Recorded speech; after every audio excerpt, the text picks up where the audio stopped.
Dear sisters, there is a power in silence that many never notice, but it is there. It walks quietly into a room and steadies the air. It does not shout, it does not boast, yet it shapes the world in ways too deep for noise to reach. This power is the silent warrior, the woman whose strength often goes unseen but is always felt. She may not raise her voice to demand recognition, but her presence tells the story of endurance, of patience, of courage hidden in plain sight. A woman carries storms in her chest and still greets the world with calm. She knows what it means to be wounded, yet she learns to dance with the ache. She understands that the world will not always clap for her victories, but she claps for herself in the stillness of her heart. When doors close, she builds new ones. When dreams are mocked, she keeps them close until they bloom. Her strength is not always in lifting heavy loads. Sometimes it is in lifting broken spirits, sometimes in lifting herself out of despair when no one is watching. There is a beauty in her quiet fight. It is the way she rises in the morning to face the same challenges that tried to break her yesterday. It is the way she stands firm in her truth, even when the ground beneath her shakes. It is the way she loves, not because it is easy, but because it is her nature to give life wherever she stands. A woman's strength may not always make the headlines, but it builds homes, it saves lives, it heals generations. Many will overlook her, some will underestimate her, but no one can erase the imprint she leaves. A silent warrior does not need applause to know her worth. She carries dignity like a crown, she wears resilience like a garment. She is the song that keeps playing long after the music has stopped. She is the prayer whispered in the dark that brings light to the morning. True strength does not always roar, sometimes it whispers in the quiet resilience of a woman's heart. When we speak of strength, we often imagine a loud declaration, a bold march, a visible stand against the odds. But the deeper truth is that strength is not always found in the noise. It is often hidden in silence, in the moments when a woman faces her trials with a calm face, when she carries burdens that no one sees, when she continues to rise each day despite being overlooked or underestimated. That strength does not demand attention, yet it holds the power to move mountains. There is a quiet kind of power that flows in the way a woman holds her world together. She can be breaking inside, but she chooses to stand tall because others lean on her. She endures storms without announcing them. She absorbs pain without letting it harden her. She fights battles without raising her voice. And in that silence lies a strength greater than any shout. For what could be stronger than a soul that refuses to be crushed, even when no one notices the weight it carries? A woman's resilience is woven into the smallest acts. It is in the way she wipes her tears quickly, so she can put on a smile for her children. It is in the way she pushes through exhaustion to meet responsibilities that others may take for granted. It is in the way she sacrifices without expecting recognition, giving not because she must, but because her spirit is rooted in love and duty. Her strength is not measured by what the world applauds, but by what she endures in silence. The silent warrior does not roar because she does not need to. Her presence speaks louder than any words. She may never demand credit for the lives she shapes, the homes she builds, the hope she sustains, but the impact of her strength lives on long after her battles are fought. And the truth is this: her silence is not weakness. Her silence is wisdom. She knows that strength does not always need to be seen to be real. It can be felt in the stability she brings, in the comfort she offers, in the way she stands as a pillar when others collapse. Think of the countless women who held their families together during wars, during poverty, during loss. Their names may never appear in history books, but their strength kept history alive. Think of the mothers who worked long hours so their children could dream, the daughters who gave up their own desires to care for the old, the sisters who stood in shadows so others could shine. Their strength may not roar from the pages of newspapers, but it whispers in the legacy of lives touched by their endurance. And still, despite the silence of their struggle, the world feels them. You feel them in the warmth of a home built on sacrifices never spoken. You feel them in the wisdom passed down quietly, in the courage they breathe into those around them, in the peace they bring simply by staying steady. A woman's quiet resilience is not an invisible force. It is present everywhere, though it often goes unnamed.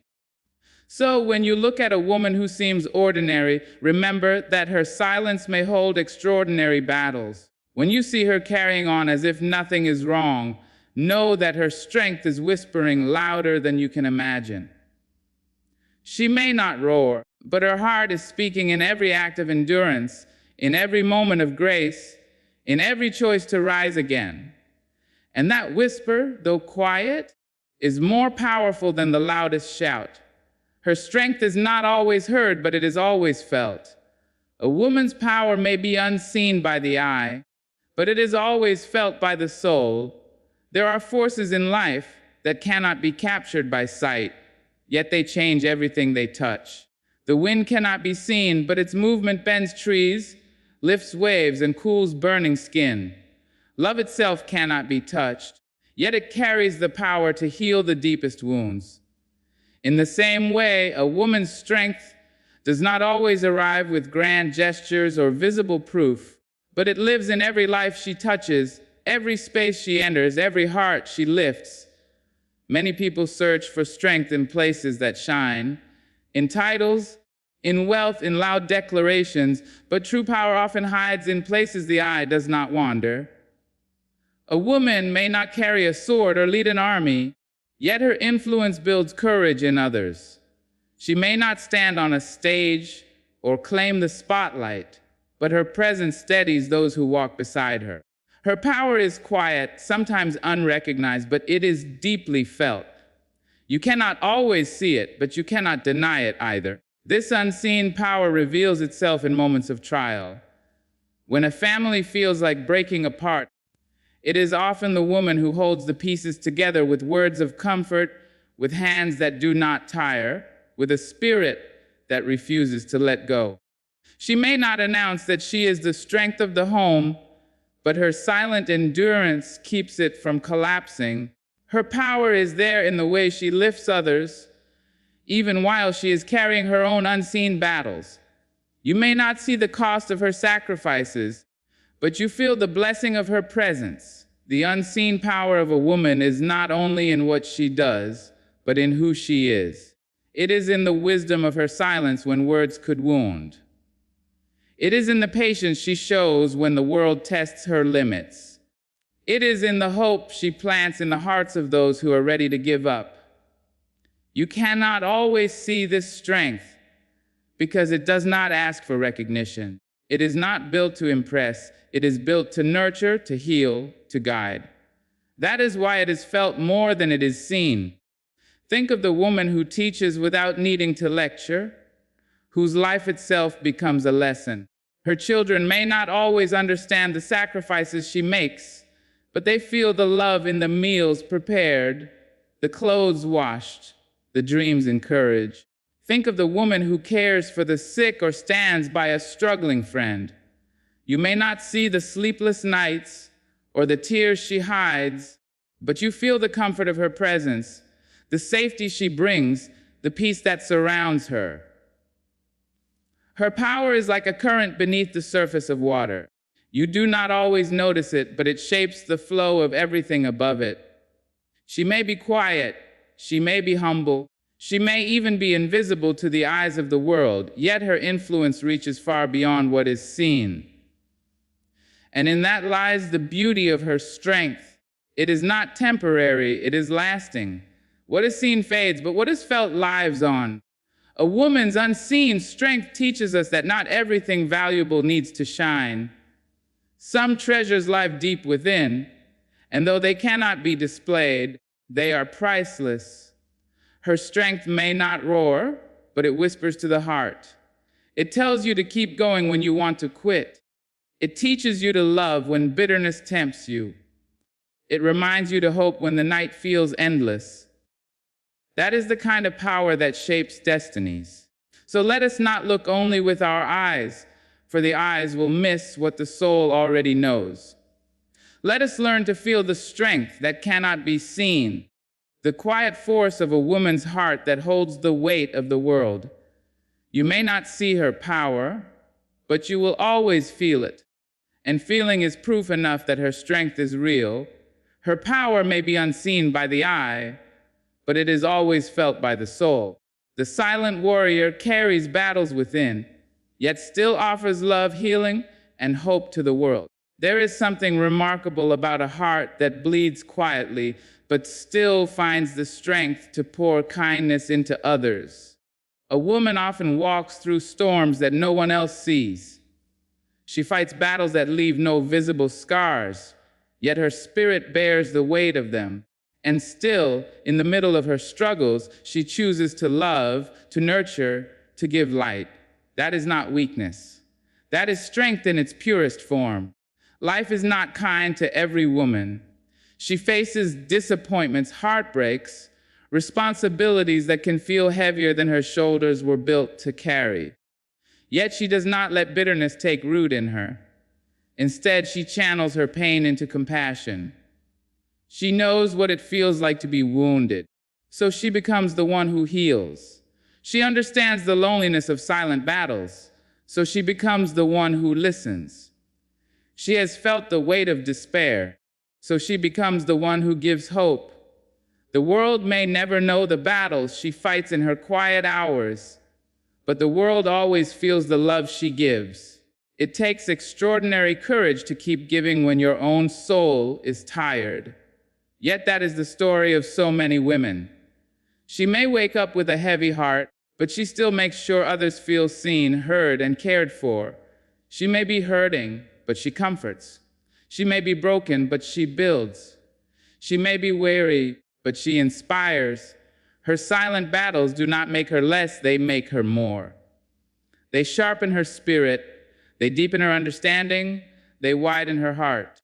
The silent warrior does not wait for perfect conditions to show love. She does not wait until her life is easy to heal others. She brings love even when her own soul is cracked. She offers healing even when her wounds are fresh. She gives hope even when her path is uncertain. Her strength is not in hiding her pain, but in rising above it to make sure others do not sink in theirs. And this quiet, unannounced resilience is what makes her power undeniable. Think of the woman who goes through her day with unspoken worries pressing on her, yet still greets others with warmth. Think of the woman who struggles silently in her own heart, yet she is the first to encourage her friend not to give up. Think of the woman who may be carrying grief, yet she still brings joy into her home so her loved ones feel safe. These are not small acts. These are victories that no audience sees, but their echoes touch every life she touches.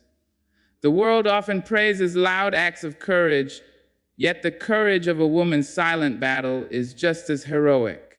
To keep showing up with love when your spirit is tested, to keep giving hope when your own heart longs for it, to keep healing others when you are still healing yourself.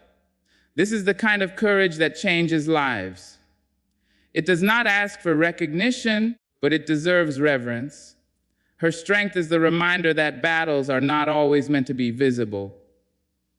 Some are carried deep within, and their victories are measured not in applause, but in the lives uplifted by her endurance.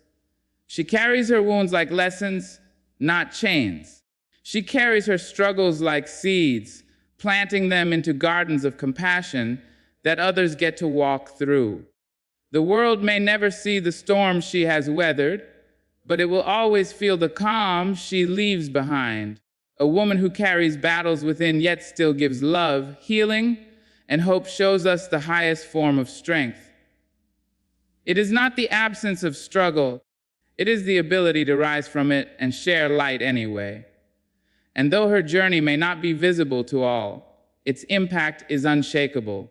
The silent warrior carries battles within, yet still offers love, healing, and hope to the world.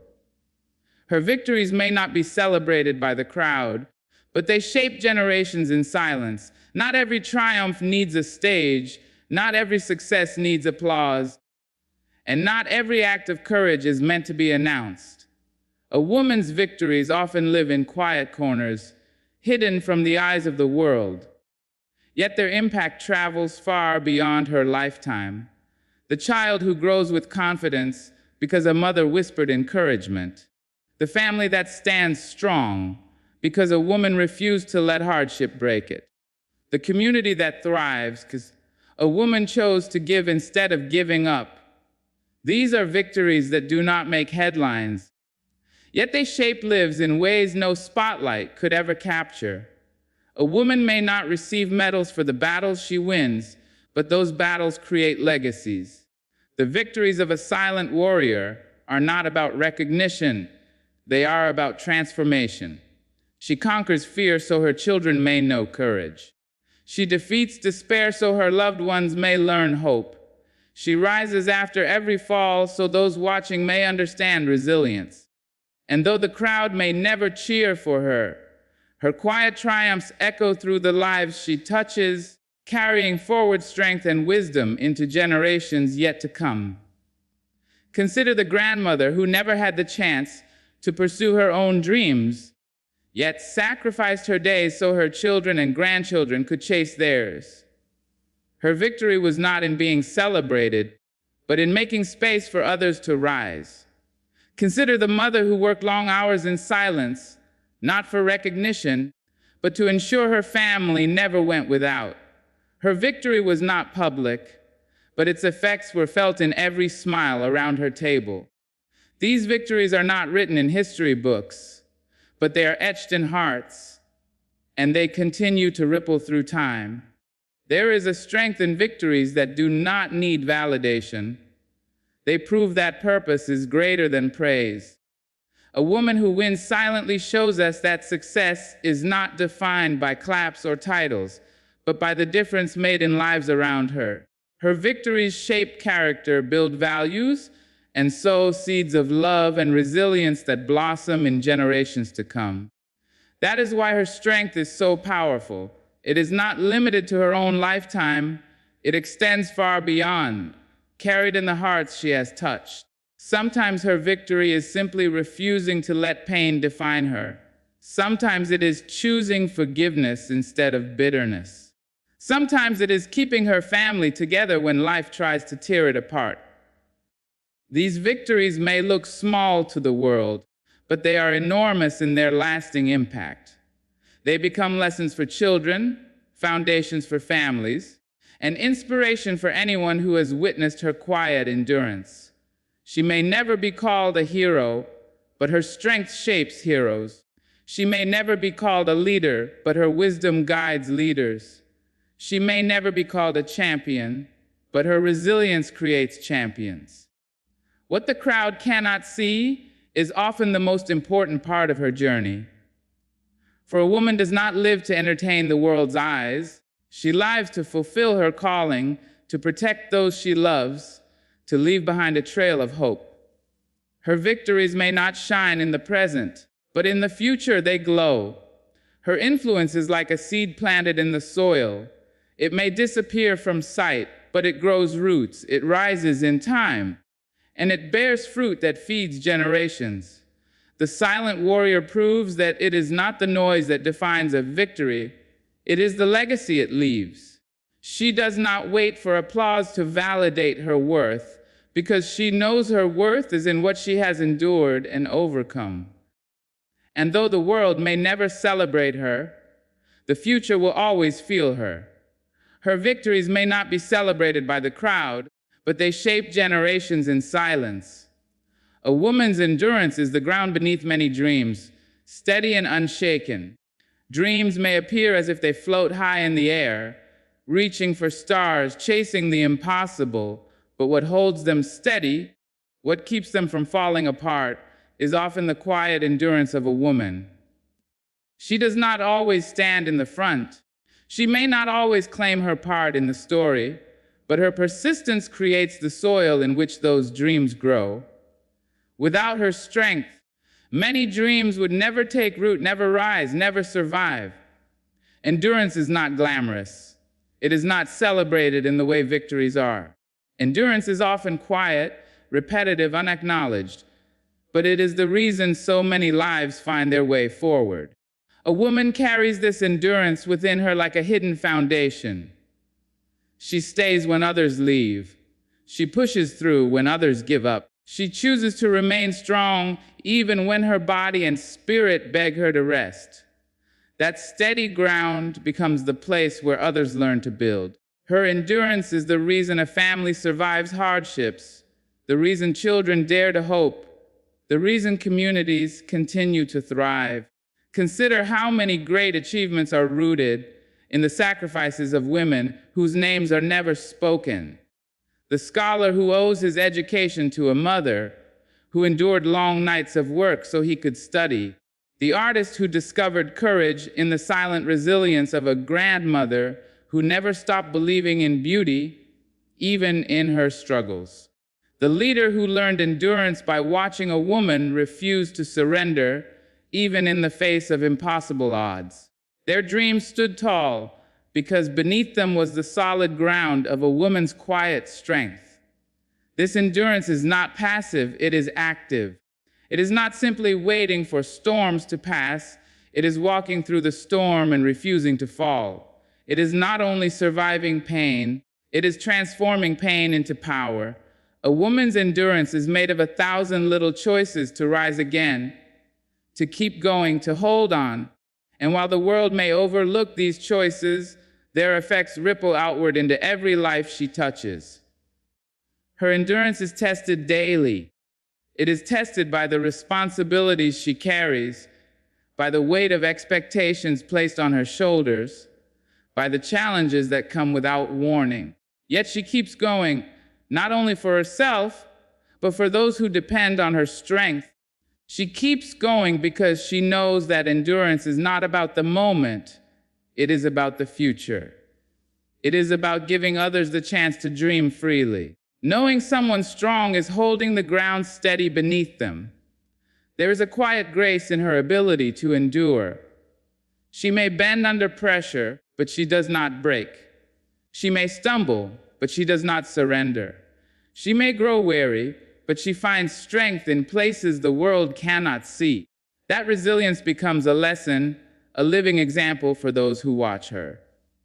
Without words, she teaches that life is not about avoiding difficulty, but about learning to stand firm in the middle of it.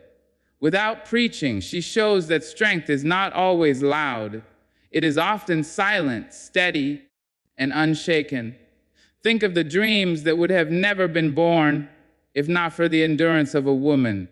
The child who dared to believe he could rise above poverty because his mother refused to give up. The young girl who learned to value herself because she saw her sister's resilience in the face of injustice. The family that held on to hope because a woman carried faith through nights of uncertainty. These dreams were not born in comfort, they were born in the soil of endurance. And so the silent warrior stands as the unseen ground beneath countless lives. Her strength may not always be celebrated, but it holds up the future. She proves that endurance is not just about surviving. It is about creating a space where others can rise, where dreams can flourish, where hope can remain alive. A woman's endurance is the ground beneath many dreams, steady and unshaken. She teaches that strength is not only in force, but also in grace, patience, and unwavering spirit. Too often the world confuses strength with hardness, with raised voices, with the ability to command or conquer. But the silent warrior shows us another way. She proves that real strength can be soft, that it can flow quietly like water, carving its way through rock not by force, but by persistence. Her strength is not meant to intimidate. It is meant to inspire. It does not crush, it lifts. It does not demand, it nurtures. It does not burn, it warms. Grace is one of the purest expressions of her power. Grace is not weakness, it is the choice to carry dignity in every circumstance. When life strikes her with cruelty, she does not answer with bitterness. She rises with grace, showing that her spirit cannot be stained by the injustice of the world. Grace is her shield, protecting her from becoming what hurt her. It is her quiet response to chaos, her refusal to lose herself in anger. And in her grace, those around her find peace. They find an example of how to walk through hardship without losing light. Her patience is another pillar of her strength. Patience is not about sitting quietly, it is about waiting with faith. It is about enduring trials without letting them destroy your hope. A woman often waits through seasons of sacrifice, seasons of struggle, seasons of pain.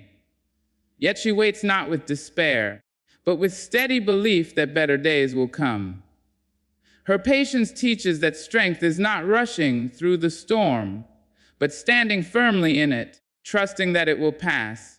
Patience is her silent testimony that endurance builds character and that the heart grows stronger when it learns to wait without breaking. Then there is her unwavering spirit, the flame within her that refuses to be extinguished. She may bend under the weight of life, but she does not snap. She may stumble on her path, but she rises again. The silent warrior carries a spirit that knows defeat, but refuses to accept it as the final word. Her unwavering spirit becomes the anchor for those around her. It tells them that no matter how deep the valley, no matter how long the night, there is always a way forward. She carries this spirit not as a weapon, but as a light, guiding others when they cannot see their own path. The world often glorifies brute force, yet it is this combination of grace, patience, and spirit that sustains lives. Force can move obstacles for a moment, but it is grace that wins hearts forever. Force may command obedience, but it is patience that builds trust. Force can push forward quickly, but it is unwavering spirit that endures until the end. A woman teaches us this balance, this higher understanding of strength that is not about domination, but about resilience. Not about power over others, but about power within. Think of how she forgives when forgiveness seems impossible. That is strength. Think of how she waits for her child's dreams to bloom, even after years of sacrifice. That is strength. Think of how she continues to believe in life's goodness even after walking through pain. That is strength. Her grace, her patience, her spirit, all of it is woven into her silent victories. And though the world may not always recognize them, the people touched by her presence never forget them. Her strength becomes a lesson without words. She shows that the strongest person in the room may not be the loudest, but the one who holds dignity, hope, and faith even when tested. She shows that true strength is not in what you can take from the world, but in what you can give to it. She shows that strength is not about standing above others, but about standing firm for them. And so, the silent warrior teaches us that strength does not always roar. It can be found in grace, in patience, in the unwavering spirit that endures quietly, steadily, and beautifully. The silent warrior proves that you do not need noise to leave an everlasting impact. The world often confuses visibility with importance, as if only what is loud and seen has meaning. Yet history, families, and entire generations stand as proof that some of the greatest influences came from those who moved quietly, from those whose presence was felt more than their words were heard. A woman does not need to announce her sacrifices. She does not need to demand recognition for her endurance. She does not need to raise her voice to prove her worth. Her life itself is the testimony. Her actions, her choices, her resilience speak louder than any words ever could. Impact is not always in the volume of sound, but in the depth of presence. Think of the mother who rarely tells her children how much she has sacrificed, yet every day they grow into people shaped by her love. Think of the teacher who does not shout her wisdom, but whose lessons echo in the lives of her students decades later. Think of the sister or the friend who listens in silence when words would fall short, whose quiet comfort gives more strength than speeches ever could. These are not loud acts, but they are eternal. They remain etched in hearts and woven into destinies. The silent warrior lives her truth in such a way that her example becomes her legacy. She does not need to demand that people notice, because they cannot help but feel her influence.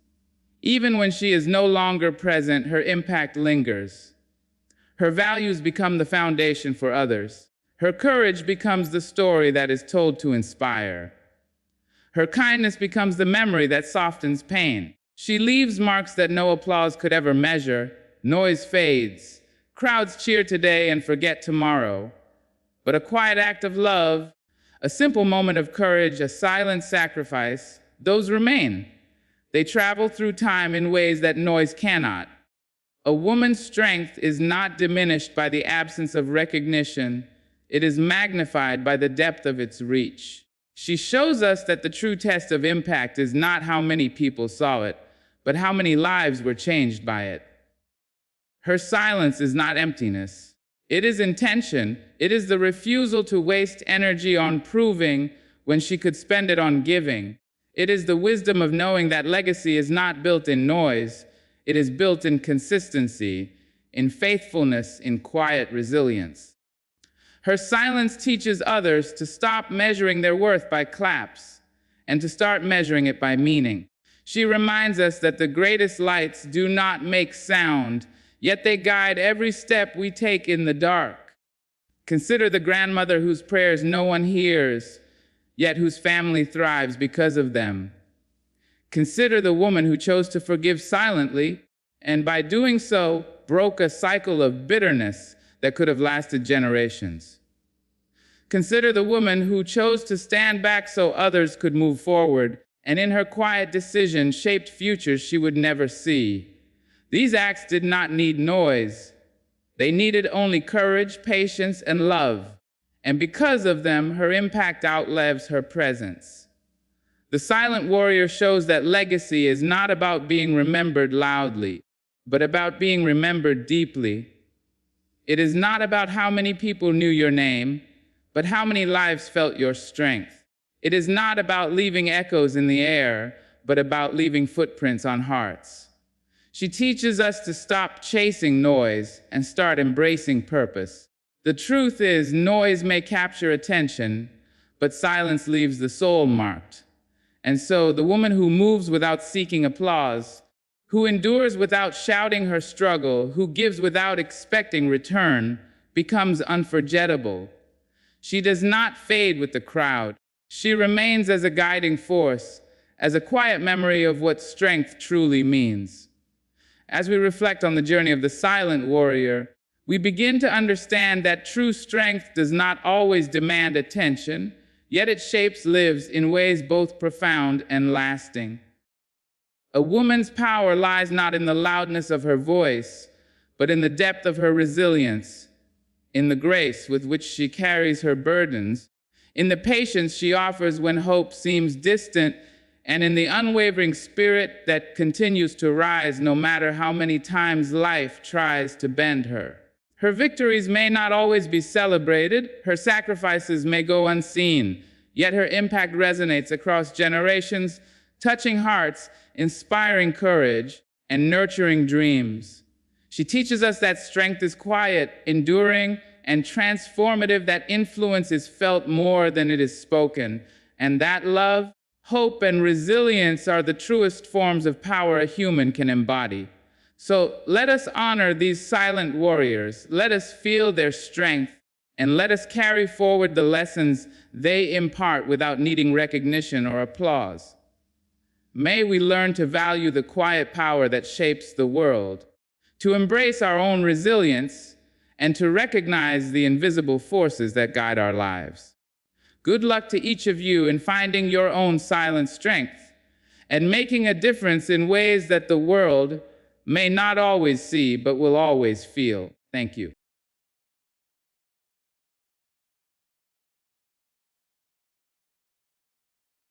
There is a power in a simple word, a word that carries weight, that draws lines in the sand, not to keep others away, but to protect the sacredness of your spirit. No. Such a small word, yet it holds oceans of strength. It is a declaration of self-respect, a song of courage that rises from the depths of your heart. Too often we are taught to soften our edges, to water down our truth, to make space for everyone else while our own needs quietly wait for attention. But hear me when I say this. Your no is not a weapon, it is an offering. It is love spoken boldly, a language that says, I honor my being, I honor my time, I honor my soul. When we embrace the power of no, we open the door to yes.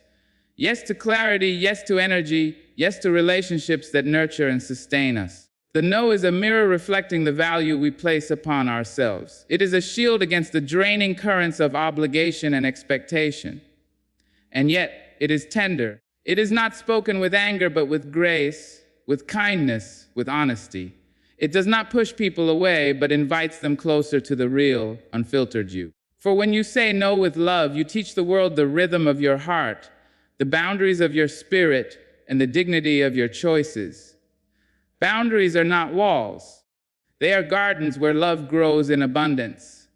They are the sunlight and the water that nourish the roots of our identity. And just as we cherish and protect the earth beneath our feet, we must cherish and protect ourselves. Saying no does not make you unkind.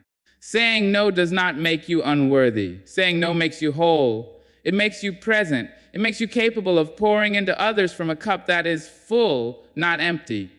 There will be those who do not understand. They may frown, they may question, they may try to make you feel small. But remember, the truth of your boundaries is not measured by the acceptance of others. It is measured by the love you cultivate for yourself. Stand tall. Speak clearly. Let your no rise like a song that cannot be silenced, gentle yet unwavering, tender yet firm. For every no spoken with love is a step toward freedom. Every no spoken with clarity is a step toward joy. Every no spoken with courage is a step toward the life you deserve. There is a quiet power in the act of saying no, a power that is often misunderstood in a world that rewards constant acquiescence and silent compromise. To say no is not to be cruel, nor is it to withdraw from love or connection. Rather, it is a declaration that your life, your energy, and your spirit matter just as much as anyone else's. Too often, we are taught that kindness must come at the expense of our own needs, that love must be measured by how much we give, and that saying yes is the path to approval and acceptance. But there is a deeper truth that whispers to those willing to listen: self-respect is not negotiable, and it begins with honoring the boundaries of your own heart. Saying no is the first step in embracing that truth. When you allow yourself to say no, you recognize that your time, your emotions, and your priorities are not trivial. You acknowledge that your presence is a gift, and that it is meant to be shared intentionally rather than scattered carelessly. It is not selfish to refuse a request that would drain your energy or compromise your values. It is not unkind to honor your limits when they are tested. In fact, the most authentic love often begins with this very act of honesty. By refusing what does not serve you, you create the space to engage fully in what does. Your no becomes a vessel through which clarity, integrity, and intention flow into every interaction. Consider the way the world responds when we shrink ourselves to accommodate everyone else. We overcommit, we overextend, we neglect our own hearts, and eventually, exhaustion and resentment seep into the spaces we thought were filled with love. The people around us sense it even if we do not. For energy has a way of revealing truth that words alone cannot. When we fail to honor our own limits, we inadvertently teach others that our worth is conditional, that our needs are secondary, and that our voice can be silenced. Saying no disrupts that pattern. It asserts that your well-being is paramount, and it communicates to others that the respect you offer them begins with the respect you offer yourself. Saying no is also an act of courage. It challenges the fear of disappointment, rejection, or conflict that so many of us carry quietly. It asks us to confront the discomfort of standing alone in our truth and to trust that our integrity will attract, not repel, the right connections. When spoken from a place of calm conviction rather than anger or fear, no carries a weight that cannot be ignored. It honors both your own boundaries and the dignity of the other person, for it allows them to meet you honestly rather than being embraced by a yes that is not real. In this way, no is not the end of a conversation. It is an invitation to authenticity, a call to engage in relationships that are mutual, respectful, and alive.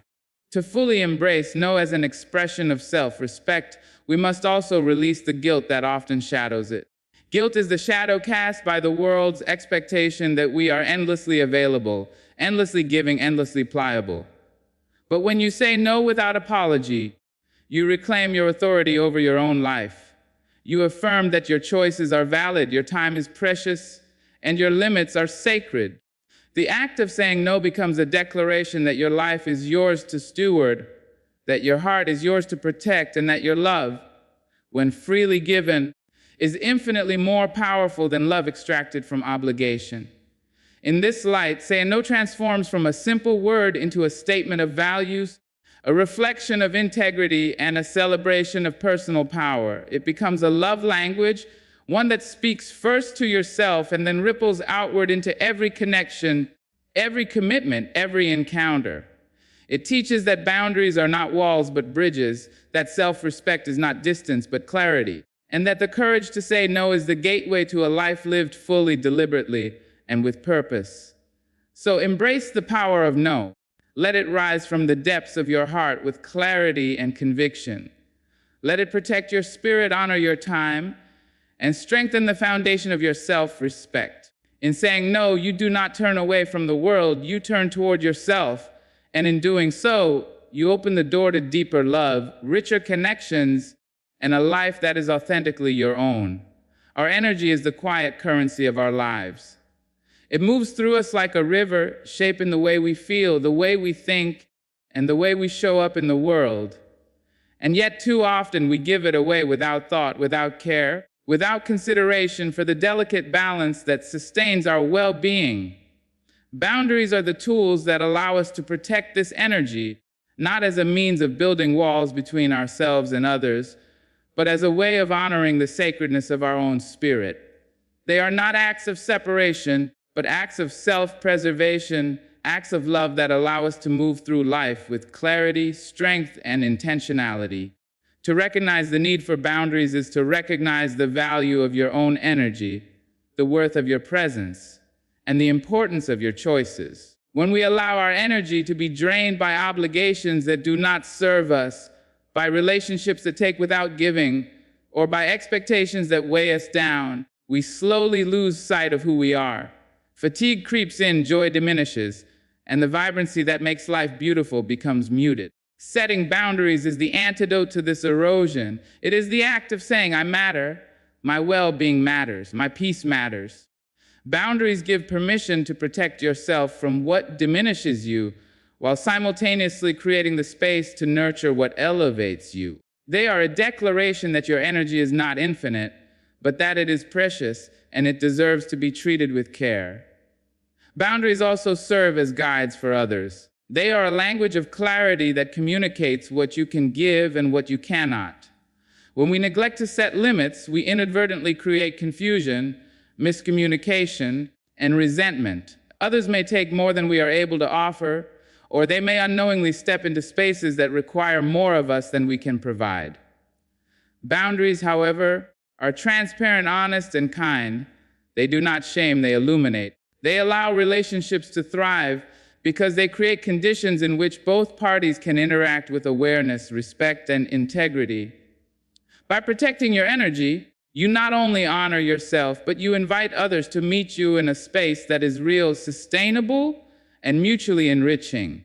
The act of protecting your energy through boundaries is also a practice of mindfulness.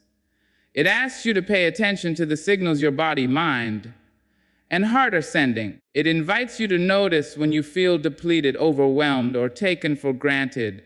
It encourages you to pause, reflect, and respond rather than react. This is not always easy, for our culture often prizes availability and self-sacrifice, but it is essential. Boundaries give us the ability to prioritize what matters most, to conserve energy for what aligns with our purpose, and to refuse what undermines our well-being. They are the silent guardians of our vitality, allowing us to move through life with intentionality rather than exhaustion. Energy is not merely physical, it is emotional, mental, and spiritual. Protecting it means respecting your own feelings, thoughts, and beliefs. It means giving yourself permission to say no to demands that conflict with your values, to step back from toxic patterns, and to reclaim the time and space that allows you to thrive. It means understanding that self-care is not indulgence, but necessity. When we fail to set boundaries, we signal to ourselves and to the world that our needs are optional. When we protect our energy, we reaffirm that our life, our health, and our joy are essential, and that we are deserving of respect and care. Boundaries are also acts of empowerment. They remind us that we have agency over our own lives, that we are not passive observers to the demands of others, and that we can choose how our energy is spent. They cultivate resilience, focus, and inner strength. By deciding what to accept and what to refuse, we reclaim control over the currents of our own existence. And in doing so, we model a powerful lesson for those around us. That love and respect begin at home, within the sanctuary of our own being. Protecting your energy is not selfish, it is sacred. It allows you to show up fully for yourself and others. It enables you to engage with the world from a place of abundance rather than depletion. It ensures that the light you carry does not dim under the weight of endless demands, but continues to shine brightly, guiding your path and illuminating the spaces you touch. Boundaries are not limitations, they are invitations to live with clarity, purpose, and integrity. So honor your energy, protect it fiercely, kindly, and without apology. Let boundaries become the love language you speak to yourself and to the world. A reminder that your spirit is worthy of care and that your life is meant to be lived with vitality and joy. Love is often spoken in whispers, in gestures, in the quiet presence of one soul before another. But one of the most profound expressions of love is often overlooked, dismissed, or misunderstood. It is the love that is rooted in honesty, the love that speaks clearly, the love that honors both yourself and the other person. Saying no is one of the most tender and courageous acts of love you can offer, for it is the language that communicates respect, clarity, and intention. It is not a rejection of others, it is an affirmation of the truth within you, a statement that your heart and needs are worthy of recognition, and that the love you give is intentional, not borrowed from depletion. When we shy away from saying no, we do so often out of fear of disappointing, fear of conflict, fear of being misunderstood. We worry that our refusal will be taken as cruelty, that our boundaries will be mistaken for indifference, that love will be measured by our availability rather than our authenticity. But love that bends to accommodate every expectation, that sacrifices itself to appease others, is fragile. It is a love that runs on empty, a love that carries the weight of resentment and exhaustion beneath its surface. Saying no, when done with care, protects the integrity of love itself. It ensures that when you say yes, it is wholehearted. It ensures that your love is sustainable, nurturing, and capable of touching deeply without losing yourself. A clear no communicates a truth that words alone often cannot. It tells others that you see them, that you honor them, but that you also honor yourself. It is a statement of balance, a recognition that relationships flourish not in unchecked acquiescence, but in mutual respect. When you say no without fear or apology, you teach the people around you how to treat you. You teach them that your heart is valuable, that your presence is precious, and that love must be measured by quality, not quantity. In this way, no is not just a word, it is a bridge. It connects authenticity to connection. It aligns your actions with your values and ensures that the love you extend is not hollow or coarse, but vibrant and real. Love expressed through no is not harsh or abrupt. It is gentle, firm, and deliberate. It does not attack or alienate, but rather invites understanding and reflection. When spoken with clarity, it has the power to deepen relationships rather than weaken them. People who are met with your honest boundaries are called to see you fully, to engage with the real you rather than a version shaped by obligation or fear.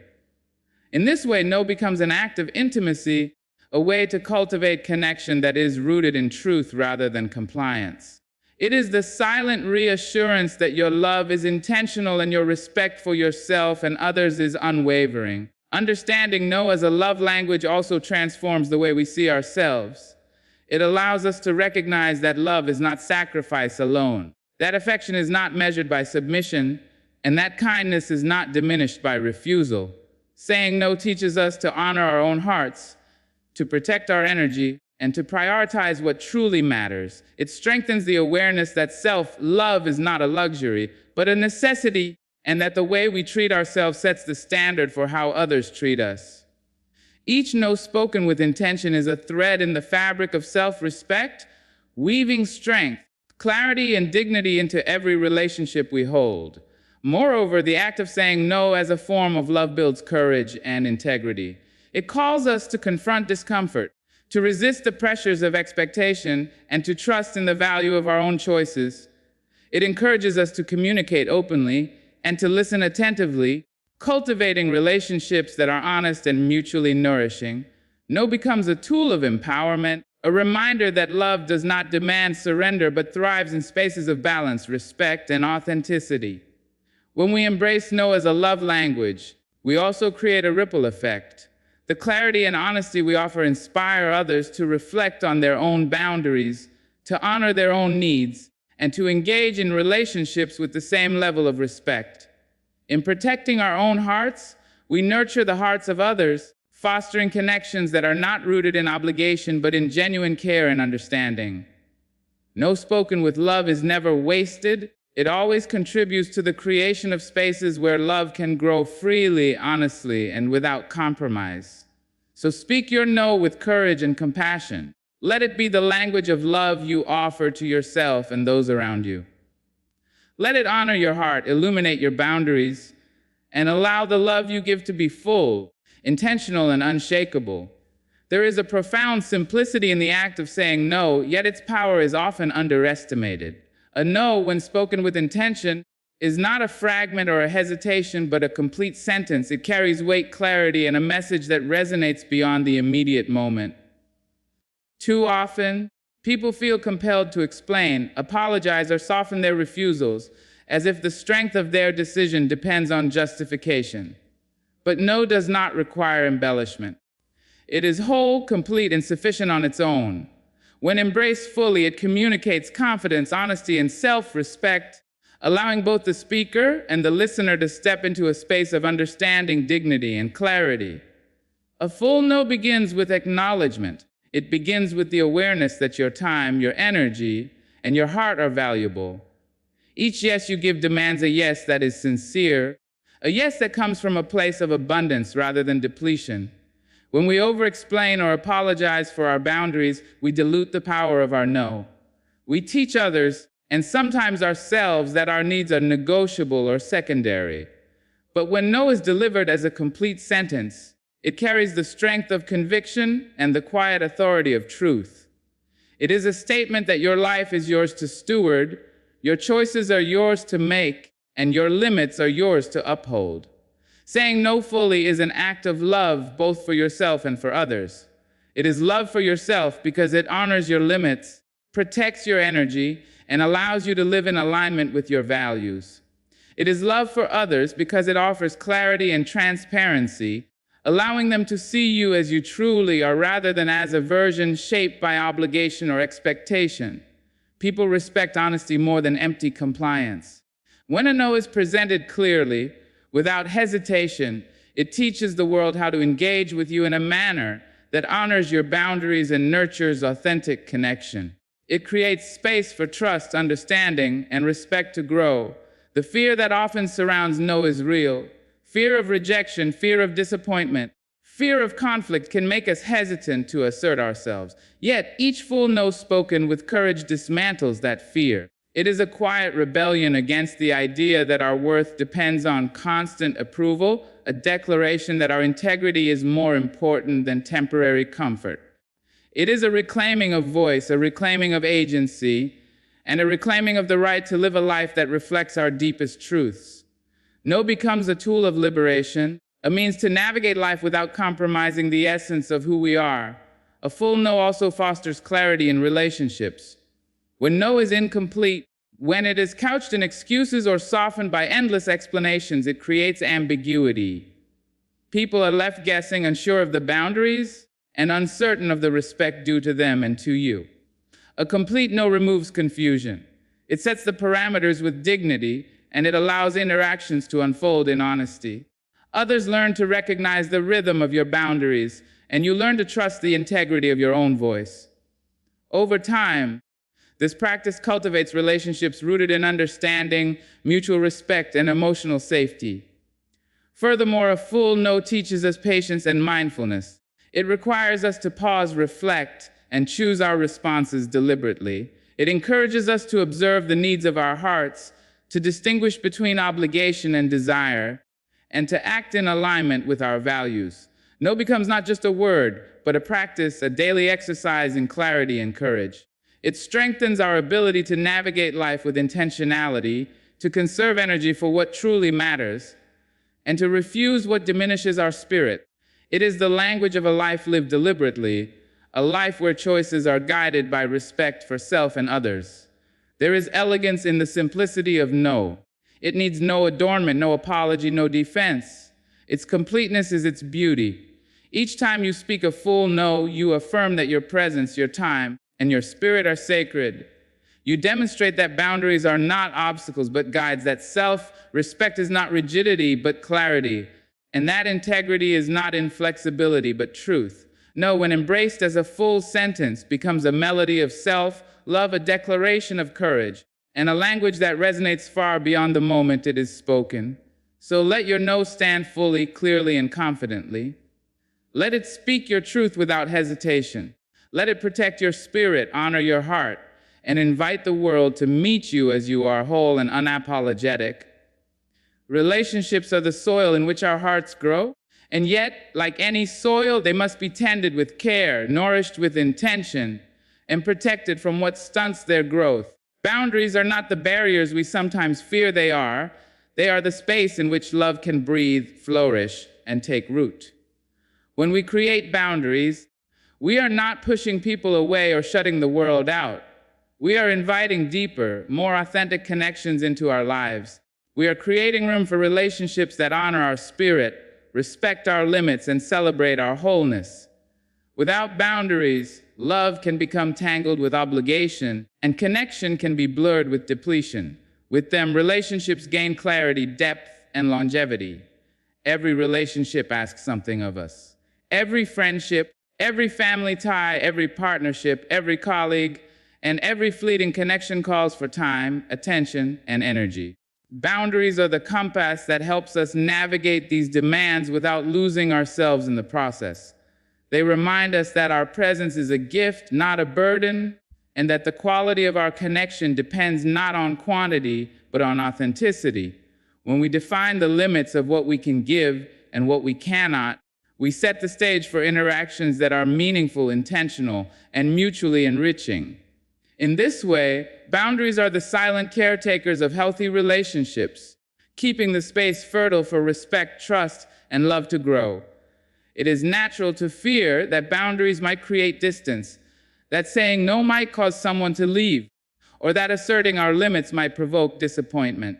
But in truth, the absence of boundaries often erodes the very connections we wish to preserve. When we say yes to everything, when we ignore our own needs to appease others, we sacrifice authenticity. We allow frustration, resentment, and fatigue to seep into our interactions, making love feel heavy rather than liberating. Boundaries, on the other hand, are the bridges that connect honesty to intimacy. They allow us to be present fully, wholeheartedly, and with clarity without being consumed by demands that do not align with our well-being. Boundaries also serve as teachers. They educate others on how to engage with us respectfully, how to honor our space, and how to communicate with intention. When we assert our limits, we are not rejecting people. We are offering them the opportunity to meet us as we are, to respect our choices, and to engage with our hearts authentically. People learn through boundaries that love is not measured by sacrifice alone, but by mutual care, understanding, and respect. They learn that a healthy connection is not about taking endlessly, but about giving thoughtfully, sharing space mindfully, and honoring the rhythms of each other's lives. Healthy boundaries create emotional safety, which is the foundation for deep connection. They allow us to engage in relationships without fear of losing ourselves. They protect us from being consumed by the needs or expectations of others while giving us the freedom to offer our best selves. In relationships without boundaries, we often lose sight of our own desires, values, and limits. Love becomes entangled with obligation, and connection becomes a source of stress rather than joy. When boundaries are present, love can exist without compromise, intimacy can grow without depletion, and relationships can thrive on clarity, respect, and trust. Boundaries also cultivate self-awareness. They require reflection, honesty, and discernment. We must look within to understand our limits, to recognize what nourishes us and what drains us, to distinguish between what we want to offer and what we cannot. This self-awareness deepens our capacity to give and receive love consciously, without expectation, without guilt, and without compromise of our own well-being. It teaches us that love is not measured by what we surrender, but by how fully we engage when our hearts are available, present, and honored. To set boundaries in relationships is to embrace a love that is both powerful and tender. It is a love that asks for respect and offers it in return. It is a love that understands the balance between giving and receiving, between connection and independence, and between presence and space. Boundaries are not walls that separate us from those we care about. They are the nurturing walls of a garden that protect the roots and allow the flowers of love, trust, and intimacy to bloom. They are the quiet assurance that relationships can exist in harmony with our own needs, values, and energy. So create the space your relationships deserve. Set boundaries not as limitations, but as acts of love that honor both yourself and those around you. Let them be the framework within which connection deepens, respect grows, and love thrives without compromise or depletion. Courage is not the absence of fear, it is the willingness to move forward despite it. Saying no requires a type of courage that is quiet, steady, and deeply rooted in self-respect. It asks us to confront the discomfort of disappointing others, the anxiety of confrontation, and the temptation to please at all costs. To set a boundary is to step into a space where your needs, values, and energy are honored, even when the world around you might resist or misunderstand. It is a reminder that your life, your time, and your heart belong first to you, and that honoring them is not selfish but necessary for a life lived with authenticity and integrity. The courage to say no grows from understanding your own worth. It comes from a place of clarity where you recognize that your limits are valid, your feelings are real, and your boundaries are deserving of respect. Too often, we have been taught to believe that saying yes is the path to love, approval, and acceptance, while saying no is dangerous, rude, or selfish. Yet, the truth is that surrendering our boundaries in pursuit of approval erodes the very foundation of our self-respect. Courage is the refusal to accept that narrative. It is the choice to stand firm in your truth, even when it is uncomfortable, even when it challenges expectations, and even when it tests the patience of those around you. Every no spoken with courage is an act of empowerment. It is a statement that your life is not a series of compromises, but a series of intentional choices. It is an acknowledgement that your energy is finite and precious, and that you have the right to allocate it with wisdom. Courage does not always roar.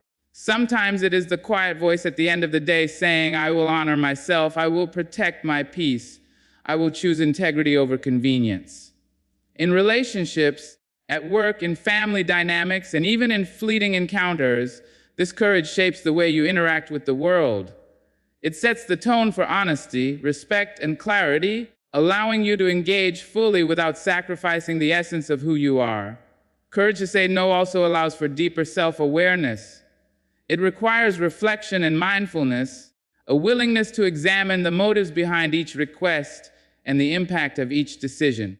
It asks you to distinguish between what is a genuine desire to help and what is a demand that drains your spirit. It asks you to recognize when a boundary is necessary for your well-being and to honor that recognition with conviction. In cultivating this courage, you develop a deeper connection with yourself, an understanding of your values, and a respect for the limits that sustain your energy. There will be moments when fear rises, the fear of rejection, the fear of conflict, the fear of being misunderstood. These moments are natural, yet they do not have to define your choices. Courage is the act of moving forward despite these fears, of asserting your needs without aggression or apology, and of trusting that the integrity of your decision will guide the outcome.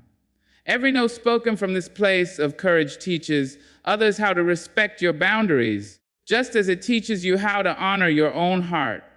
It is a ripple effect where bravery cultivates respect, authenticity fosters trust, and self-respect creates the foundation for meaningful connection.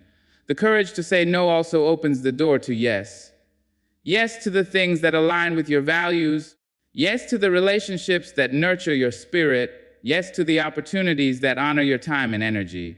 Without courage, no can be withheld out of fear or confusion, leaving space for resentment, exhaustion, and compromise. With courage, no becomes deliberate, intentional, and freeing. It is the compass that guides your decisions, the shield that protects your energy, and the voice that affirms your right to live deliberately. In the practice of courageous no, we discover the depth of our own power. We learn that boundaries are not limitations but acts of liberation, that self-respect is not rigidity but integrity, and that the strength to honor ourselves transforms every aspect of our lives. Courage allows us to navigate life with authenticity, to engage in relationships with clarity, and to approach each day with the assurance that our choices are aligned with our truth. So embrace the courage to say no. Let it rise within you steadily and quietly, guiding your actions, protecting your spirit, and empowering your life. In that courage, you find freedom, clarity, and the unwavering ability to honor yourself fully. Self-worth is a quiet force that shapes the way we live, the choices we make, and the way we allow others to treat us. It is the understanding that our presence matters, that our energy is valuable, and that our hearts deserve care, respect, and attention. Every no spoken with love is a reflection of this understanding, a testament to the strength and dignity that resides within us. When we recognize the power of our no, we acknowledge that we are deserving of boundaries, that our needs are valid, and that our lives are worthy of being lived fully, intentionally, and with integrity.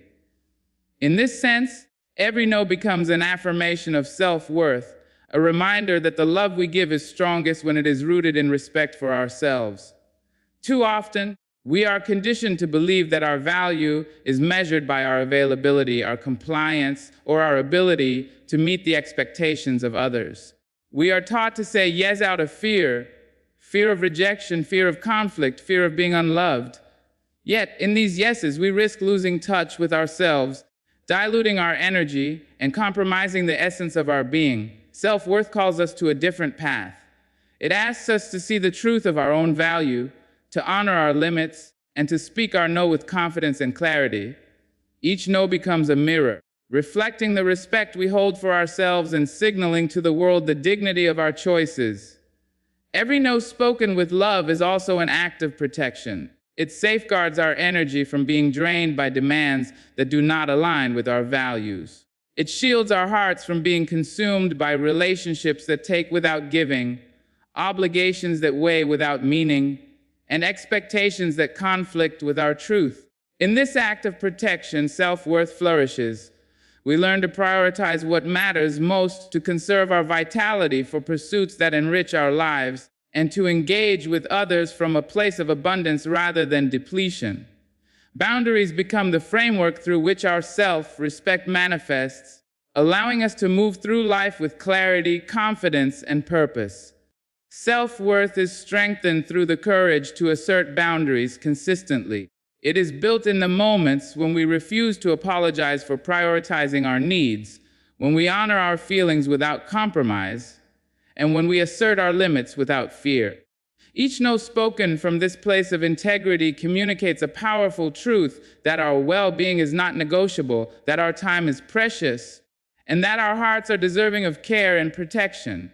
In practicing this courage, we cultivate an inner strength that allows us to navigate challenges with grace, to engage in relationships with honesty, and to approach life with unwavering confidence in the value of our own presence. The impact of every no spoken with love extends beyond ourselves.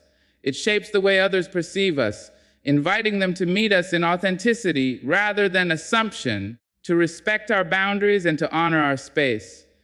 In doing so, we foster relationships that are rooted in mutual care, trust, and understanding. People are drawn to the clarity and integrity that self-worth embodies.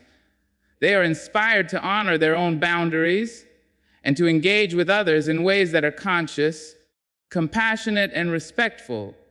In this ripple effect, no becomes more than a word. It becomes a language that communicates the value of both self and connection, the importance of balance, and the power of intentional living. Self-worth also teaches patience and discernment. It reminds us that not every demand, expectation, or relationship requires our consent. It encourages us to pause, reflect, and consider what aligns with our values, what protects our energy, and what allows us to live authentically. This practice nurtures a sense of empowerment, giving us the freedom to say no without guilt, without fear, and without apology. In this freedom, we discover that the love we offer others is more meaningful when it is not born of obligation, but of choice. Each no spoken with awareness and intention becomes a testament to the strength of self-respect and the clarity of purpose. Ultimately, every no spoken with love reinforces the truth that self-worth is inseparable from the way we treat ourselves. It affirms that boundaries are not limitations but declarations of value, that our needs are valid, and that the love we give is most profound when it flows from a heart that is honored and protected. Through this practice, we cultivate a life of authenticity, resilience, and deep connection, a life where our energy is cherished, our hearts are respected, and our presence is celebrated. As we journey through the power of saying no, we come to understand that boundaries are not walls to keep the world out, but bridges that allow love, respect, and authenticity to flow freely. Every no spoken with clarity, courage, and compassion is an affirmation of self-respect, a declaration of worth, and a language of love that nurtures both ourselves and those around us. By honoring our limits, protecting our energy, and speaking our truth, we create space for deeper connections, intentional living, and a life filled with integrity and joy. May you embrace your no as a full sentence, as a gift to yourself and a guide to the world. May you find the courage to protect your spirit, the wisdom to honor your heart, and the freedom to live fully without compromise. Let your boundaries be a source of strength, your self-worth a beacon of clarity, and your love a reflection of authenticity. Good luck on this journey of self-discovery and empowerment. Thank you for allowing yourself to listen, reflect, and embrace the courage to honor your life with love, intention, and respect.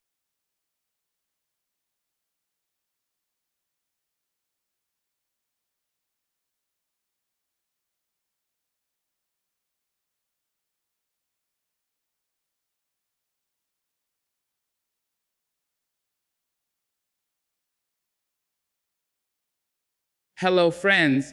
There comes a moment when you must decide whose voice will echo the loudest in your soul. Will it be the voice of a world that constantly pulls you into duty and demands, or will it be the voice of your own heart whispering that you deserve peace? Too many of us carry guilt like it is a badge of honor. We rise with heavy feet and go to sleep with a restless mind because we believe we owe everyone everything. Yet I tell you today, there is no honor in exhaustion and no freedom in guilt. The truth is simple. You cannot pour from an empty vessel. You cannot be a blessing to others if you refuse to bless yourself first. To be unapologetically at peace is to declare that your worth does not rest in how much you do for others or how often you say yes when your spirit is begging you to say no. It is to stand tall in the knowledge that rest is not laziness and self-care is not selfishness. There is a courage in choosing yourself in a world that celebrates sacrifice but forgets the beauty of balance. You were not born to live in constant apology. You were born to breathe fully and to walk this earth in the dignity of your own being. The guilt that clings to you when you say no is not your truth. It is the residue of old expectations and tired traditions. You do not owe anyone the pieces of yourself that you need to be whole. You do not owe anyone the hours you need for healing. Release the guilt. Let it slip away like water from your hands. What will remain is the calm strength of a soul that knows it is enough. Peace is not a privilege, it is your birthright. It is not something you must beg for, nor is it a gift someone else can hand you when they think you deserve it. It is something that was placed deep within you the moment you entered this world. Yet somewhere along the way, life convinced us that peace must be earned through constant sacrifice, through proving ourselves again and again, through pleasing everyone else before we dare to rest. Many of us live as if peace is a luxury item, locked away for rare moments when everything falls perfectly into place. But the truth is that peace does not depend on perfection. It depends on permission. Your permission to allow yourself to live without guilt for choosing what heals and sustains you. Think about the way we often deny ourselves rest. We measure our value by how busy we are, how much we can carry, how many times we can say yes even when our hearts whisper no. We think that slowing down makes us weak and putting ourselves first makes us selfish. But peace does not live in exhaustion. It does not bloom in a restless mind. Peace is not found in trying to meet every demand of others while silencing our own needs. Peace lives in the stillness you allow yourself when you stop apologizing for existing as you are. When you understand that peace is your birthright, you begin to see guilt for what it truly is, a thief. Guilt sneaks in when you choose to care for yourself. It tells you that you are wrong for resting, wrong for protecting your boundaries, wrong for saying no. But guilt does not tell the truth. It only echoes the expectations of a world that benefits when you abandon yourself. You were not born to feel guilty for honoring your own soul. You were born to live in wholeness and in balance. Peace is not something external that must be granted to you. It is already yours. You find it in the quiet morning when you choose to breathe deeply before the world intrudes. You find it when you walk away from what drains you without explanation. You find it when you say yes to what nourishes your body, your mind, and your spirit. To be unapologetically at peace is to stop waiting for permission from others and begin granting permission to yourself. Do not believe the lie that peace must be postponed until you have done enough, earned enough, or proven enough. Peace is not waiting for you at the end of achievement. Peace is waiting for you right now, in this very moment, if you will choose it. When you realize it is your birthright, you will stop defending your need for it. You will stop explaining why you are resting, why you are saying no, why you are protecting your joy. You will simply live in it, and that choice will be enough. The world may not always understand. People may question why you no longer bend until you break. They may wonder why you no longer carry the weight of their expectations. But you do not owe them an explanation. You owe yourself the freedom of peace. Because when you stand in peace, you teach others that they too are allowed to do the same. You become a quiet example that peace is not selfish, it is sacred. So let today be the day you claim what has always been yours. Do not treat peace like a reward you have to earn. Do not treat it like a fleeting moment that disappears when life gets hard. Carry it with you because it belongs to you. Peace is not a privilege, it is your birthright. And when you embrace it without apology, you step into the life you were always meant to live. Saying no without guilt is a declaration of self-respect. For too long, we have been conditioned to believe that yes is the language of kindness, and no is the sound of rejection. We nod, we agree, we stretch ourselves thin, thinking that our worth is measured by how much we can give away. We bury our exhaustion beneath polite smiles and quiet compliance, while our souls whisper that we are betraying ourselves. Yet the moment you begin to say no with honesty and without guilt, you step into a new kind of freedom. You begin to tell the world that your time, your energy, and your peace matter just as much as anyone else's. There is a power in the word no that many of us are afraid to embrace. We fear disappointing others, we fear being misunderstood, we fear being called selfish. But what is truly selfish is the belief that you must drain yourself endlessly to keep everyone else comfortable. When you say yes to everything, you are not serving others with love, you are serving them with resentment disguised as kindness. But when you learn to say no with courage, you serve both them and yourself with truth. Think of the times you agreed to carry burdens that were not yours, the moments you said yes when your heart ached to say no. Those moments leave scars of quiet frustration. They weigh on your spirit, teaching you to place everyone else above your own well-being. But when you stand in the dignity of your no, you protect your inner peace. You remind yourself that your life does not exist solely to fulfill the endless demands of others. You were not born to be a constant resource. You were born to live fully and freely, and sometimes that means closing doors that others expect you to keep open. No without guilt is not harsh. It is not cruel. It is clarity. It is the clear voice of someone who knows their worth and refuses to compromise it for the sake of appearances. When you say no, you are not rejecting a person. You are simply refusing a demand that does not honor your peace. You are protecting the space where your joy, your creativity, and your healing live. And in protecting that space, you're saying yes to yourself. Every time you speak a guilt-free no, you strengthen the bond between you and your own soul. You stop living for applause and approval. You begin living for truth and alignment. It is not your job to be everything for everyone. It is your responsibility to be honest about what you can give and when you need to step back. Guilt will whisper that you are letting people down, but the truth is that you are finally lifting yourself up. When others see you honoring your boundaries, they may resist, they may question your change, but with time, they will learn to respect the firmness of your spirit. And even if they do not, it will not diminish your worth, because your peace is not negotiable. Your respect for yourself must never be sacrificed to keep someone else comfortable. In the end, saying no without guilt is not just about creating boundaries with others. It is about creating trust within yourself. It is about believing that you deserve the same care and consideration you freely give away. It is about refusing to betray yourself for the illusion of acceptance. And when you master this, you discover that no can be the most powerful yes you ever speak. The yes to your dignity, your health, and your peace. So let your no be strong, let it be steady, and let it be free of apology. For every no that honors your truth is a yes to your freedom. And that freedom is the foundation of living unapologetically at peace. Prioritizing yourself is not selfishness, it is strength. Too many people walk through life carrying the belief that to place themselves first is to abandon others, that to care for their own needs is to commit some sort of betrayal. They have been told over and over that love is sacrifice and worth is measured by how much you can endure. But when you silence your own voice for too long, when you bury your own desires beneath the endless demands of others, you do not become more loving, you become more broken.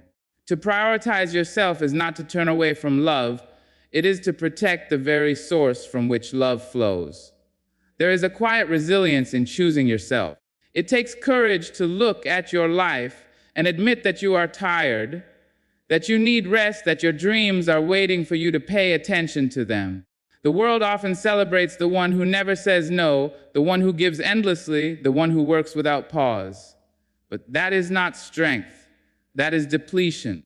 Real strength is found in the person who knows their limits and honors them. Real strength is found in the person who says, I matter too, and refuses to apologize for it. When you prioritize yourself, you begin to see how much brighter you can shine. A rested soul is more creative. A healed heart is more compassionate, and a body that is cared for is far more capable of standing tall against life's storms. You cannot keep pouring into others when your own cup is empty. You cannot guide, uplift, or inspire if you have neglected the very foundation of your own well-being. Prioritizing yourself is the choice to protect that foundation so that everything you offer to the world comes from a place of fullness, not from fragments. This world has a way of making you feel guilty for stepping back.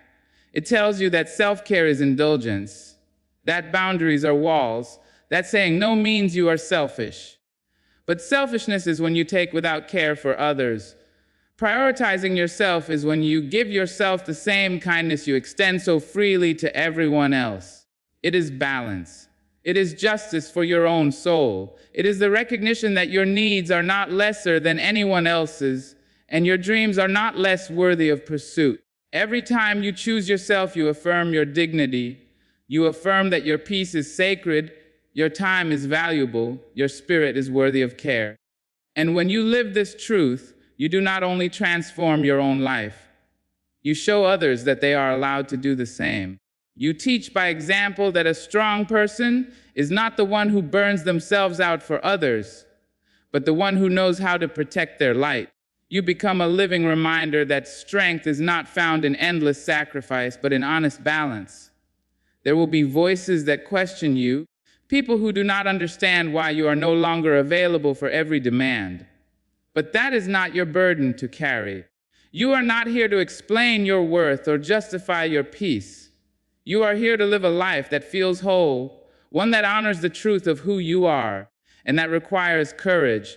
The courage to step away from expectations, the courage to choose rest over exhaustion, the courage to prioritize your own healing without apology. Strength is not about how much you can endure. Strength is about how wisely you protect yourself so that you can endure what truly matters.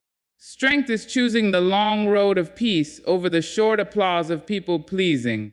Strength is standing unapologetically in your truth and refusing to let guilt drag you away from it. So hold fast to the truth that prioritizing yourself does not make you selfish. It makes you whole. And wholeness is where real strength is born, where love flows freely, and where peace stands unshaken. Guilt drains the soul, peace restores it. Guilt is a silent weight we carry without noticing how heavy it becomes until it bends us low. It whispers that we are not doing enough, that we are not giving enough, that we are not being enough. It creeps in after we say no. It lingers when we rest. It hovers when we dare to choose ourselves. And little by little, it robs us of joy. It robs us of freedom. It robs us of the calm that we were meant to live with. But the beautiful truth is that guilt is not a truth teller. It is an imposter. It drains the soul because it feeds on false stories about worth. Peace, on the other hand, restores the soul because it speaks the language of truth. Think of how guilt makes you feel when you lay your head down at night. You replay the things you did not do, the things you should have done, the ways you think you disappointed others. You carry the unspoken burden of expectations that were never meant to define you. Guilt thrives in that place because it convinces you that love must be earned and peace must be postponed until you have proven yourself worthy. But peace does not wait for achievement. Peace does not ask for proof. Peace simply waits for your permission to be embraced. The soul cannot thrive when it is constantly drained. Guilt weakens your spirit. It takes away your ability to see yourself clearly. It convinces you that your needs are burdens, that your desires are foolish, that your boundaries are wrong. And when you live under the weight of that, you walk through life tired in ways no rest can cure, because rest without peace is never complete. But when you begin to release guilt, even in small moments, you begin to feel life return to you. Your breath becomes deeper, your steps lighter, your mind clearer. That is the restoring power of peace. Peace is not loud. It does not demand attention. It arrives softly when you stop apologizing for taking care of yourself. It finds you in the quiet moments when you choose rest over rushing, when you choose no over depletion, when you choose honesty over pretending. Peace restores because it allows your spirit to align again with what is true, that you are enough as you are, that you do not have to carry the weight of pleasing everyone, that you are allowed to live for your own wholeness. We must remember that guilt is not the proof of love. Too many believe that feeling guilty for choosing themselves means they care deeply. But guilt is not love. Love is freedom, love is clarity, love is peace. You do not have to prove your care by sacrificing your soul. You do not have to prove your worth by living in constant apology. To embrace peace is to understand that guilt only drains, but peace always builds. Choosing peace over guilt is not always easy, because guilt is familiar. Many of us were raised to believe that duty must always come before rest, that saying no is wrong, that caring for ourselves is indulgent. So guilt feels like a companion, but it is not a friend. Peace, though sometimes unfamiliar, is the true friend of the soul. Peace does not ask you to shrink, it asks you to breathe. It does not ask you to carry more, it invites you to lay burdens down. And when you allow it, peace restores not just your energy, but your sense of self. The more you honor peace, the less space guilt has to live in you. With each decision to protect your boundaries, to choose rest without apology, to walk away from guilt's false whispers, you will feel your spirit rise again. You will see that peace was never far. It was always waiting for you to claim it. So remember this truth: whenever guilt knocks on your door, guilt drains the soul, peace restores it. And your soul deserves restoration far more than it deserves the weight of false obligations. You cannot serve the world if you abandon yourself. There is a belief many people carry that the measure of a good heart is how much it can endure, how much it can give, how much it can sacrifice. So they pour themselves out day after day, trying to meet every need, to answer every call, to fix every problem. And in doing so, they forget that they too are human. They forget that they too need rest, healing, and care. What begins as an act of love slowly becomes an act of neglect, because in the rush to serve everyone else, they leave themselves empty. The truth is, when you abandon yourself, you lose the very source of strength that allows you to serve at all. To truly give, you must first have something within you to give. A candle that burns without pause will eventually flicker out, leaving nothing but smoke. The same is true for the human spirit. You cannot keep giving light if you never pause to protect your flame. Service is not about destruction, it is about overflow. It is about being so full of love, peace, and strength that it naturally flows into the lives of others. That kind of giving uplifts, it heals, it inspires. But the giving that comes from an abandoned self leaves bitterness, exhaustion, and resentment behind. Think of the times you gave while your body aches for rest, when you said yes while your spirit begged for quiet, when you offered help though your heart felt like it was unraveling. Did it feel like love, or did it feel like duty? Did it feel like joy, or did it feel like a weight you could not carry? This is the danger of abandoning yourself. You end up offering the world the shadow of your strength, not its fullness.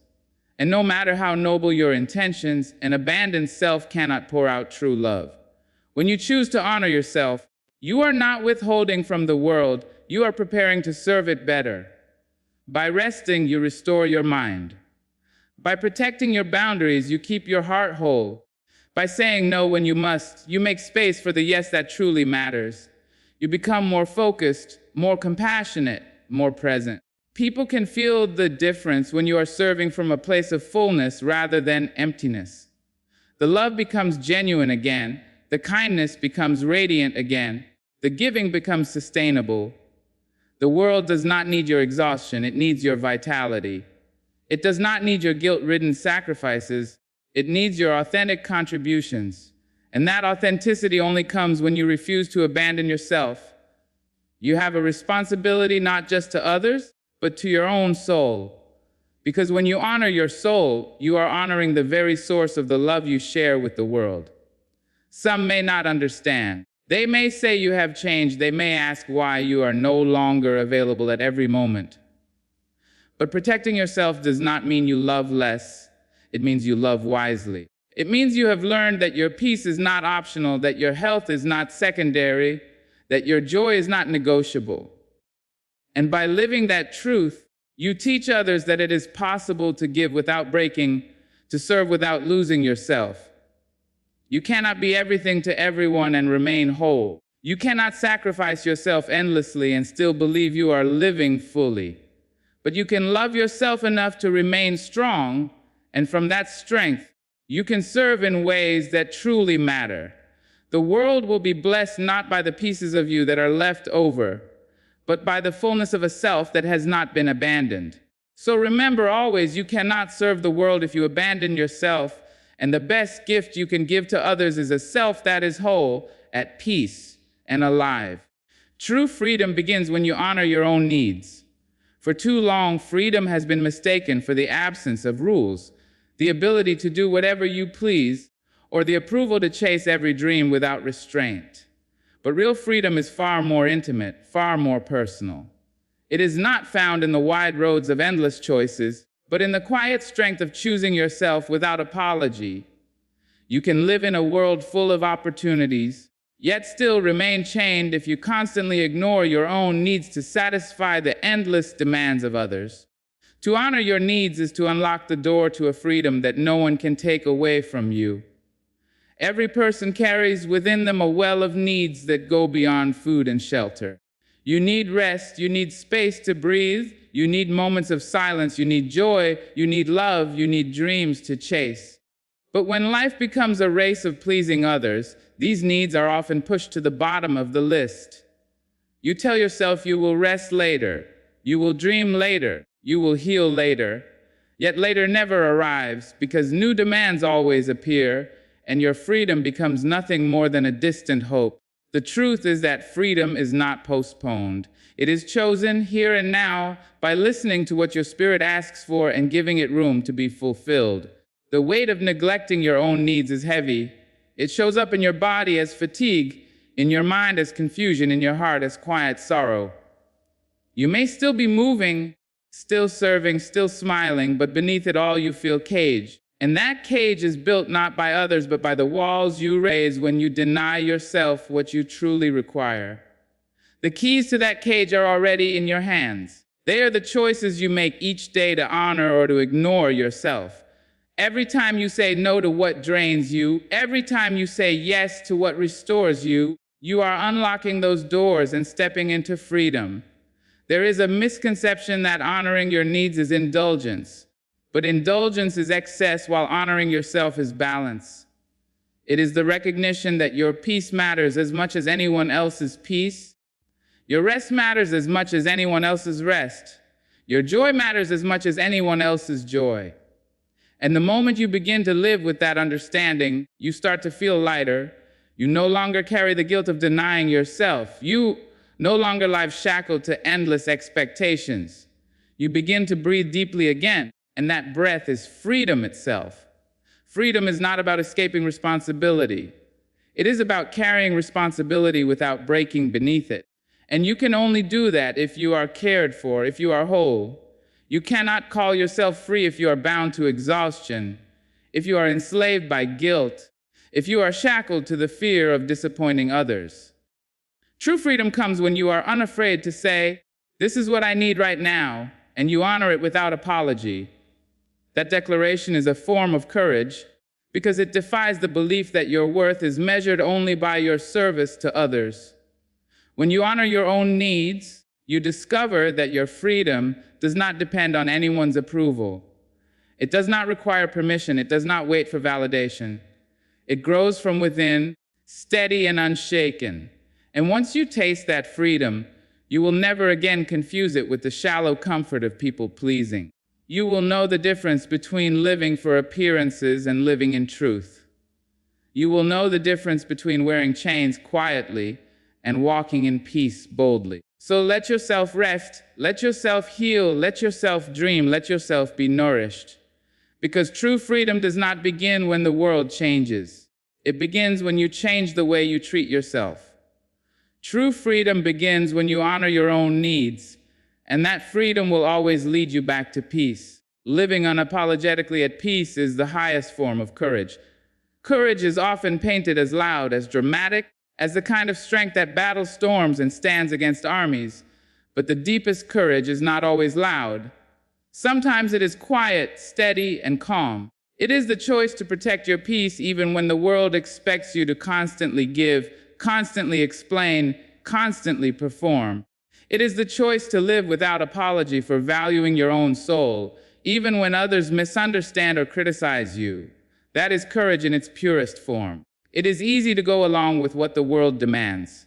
It is easy to keep saying yes, to keep smiling through exhaustion, to keep sacrificing your own peace for the comfort of others. That path requires no confrontation, no difficult conversations, no boundaries. But it also robs you of joy. To choose instead to live at peace, to refuse guilt, to prioritize yourself, is to take the harder road. It is the road where you may be questioned, judged, or even called selfish. And yet choosing it is a declaration of bravery because you are willing to be misunderstood in order to be whole. Courage is not only found in great acts of defiance, it is found in the simple act of resting when you are tired, in saying no when you need to, in walking away from what does not honor you. It is in the steady refusal to abandon yourself. It takes courage to look someone in the eye and say, I cannot give you what you ask because I must first care for myself. It takes courage to release guilt and to live in the fullness of your peace, because guilt is familiar and peace often feels like rebellion. But when you choose peace, you prove to yourself that your dignity is more valuable than the comfort of others. Living unapologetically at peace means you stop apologizing for your joy, your rest, your choices. You stop shrinking yourself to fit the expectations of others. You stop explaining why you need time, why you need space, why you deserve to be free. You simply live it, and in living it, you show others that peace is not something to be ashamed of. It is something to be honored. That is courage, because it challenges the lie that your worth is tied to endless sacrifice. There is nothing weak about peace. It is not avoidance. It is not passivity. It is not escape. Peace is strength under control. It is the quiet confidence of someone who knows their value, someone who refuses to be pulled into every storm, someone who understands that calm is more powerful than chaos.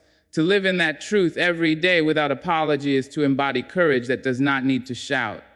Of course, the world will always test your peace. Life will place obstacles before you. People will make demands. Circumstances will tempt you to abandon yourself. But courage is not the absence of challenges. It is the presence of steadfastness despite them. Each time you hold on to peace in the face of chaos, you strengthen your spirit. Each time you choose calm over guilt, you grow braver. And soon you begin to realize that the greatest strength is not in carrying the heaviest burden, but in laying it down when it no longer belongs to you. Living unapologetically at peace is the highest form of courage, because it demands that you stand firm in your truth, even when no one else understands it. It asks you to release guilt, to silence expectations, and to walk with the quiet assurance that your soul deserves rest, love, and freedom. And when you embrace that, you do not just change your own life, you light a path for others to follow.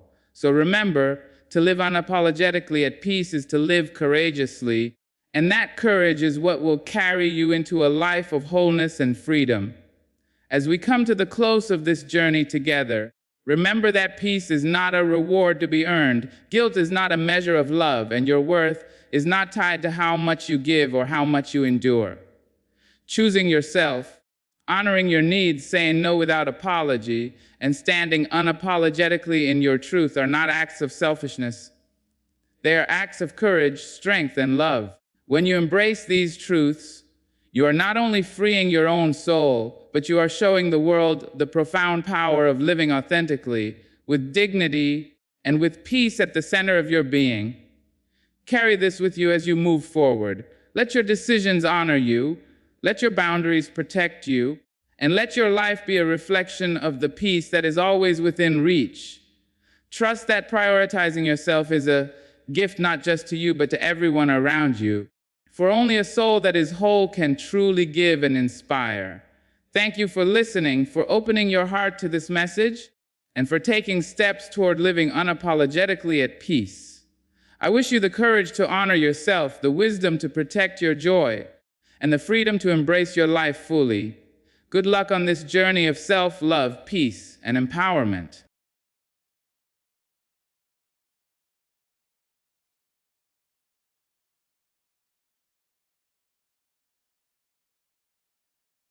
Good evening, everyone.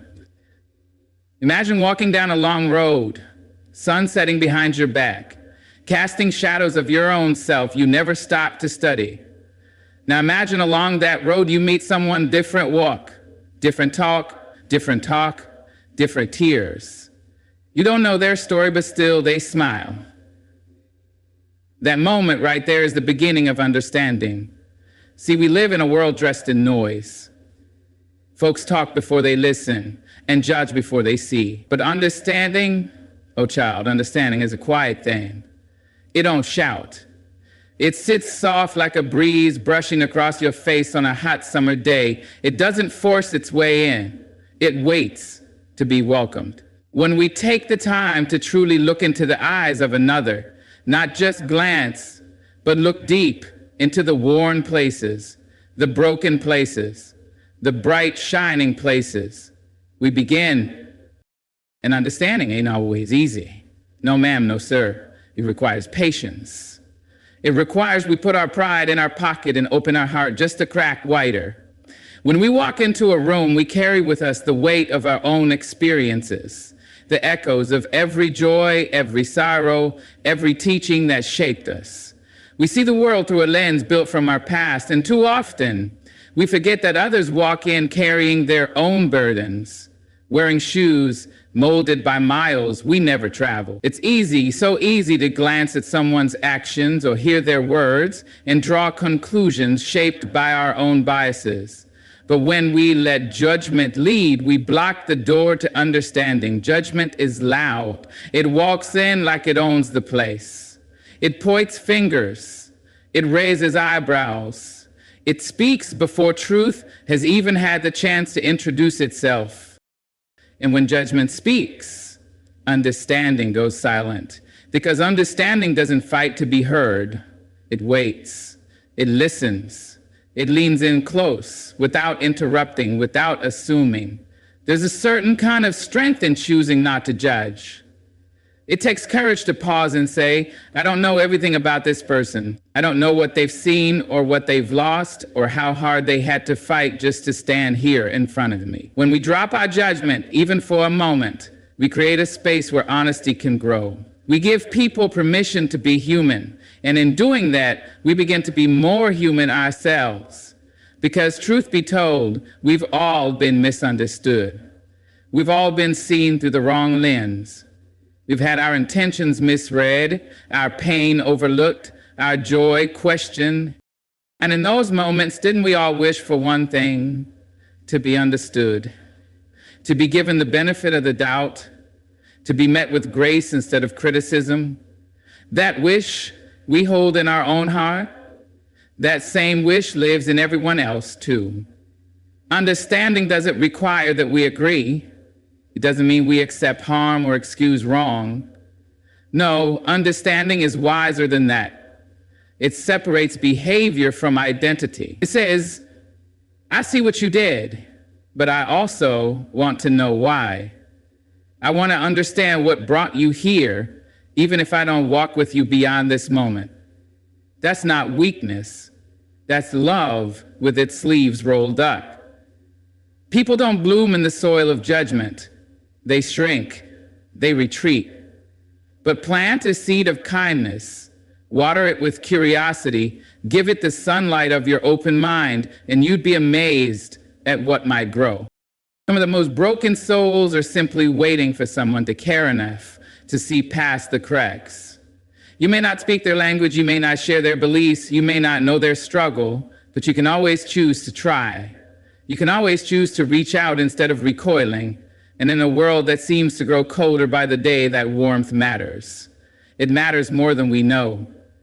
So when you meet someone who seems hard to love, try understanding them instead. When someone offends, try to hear the pain beneath their sharp words.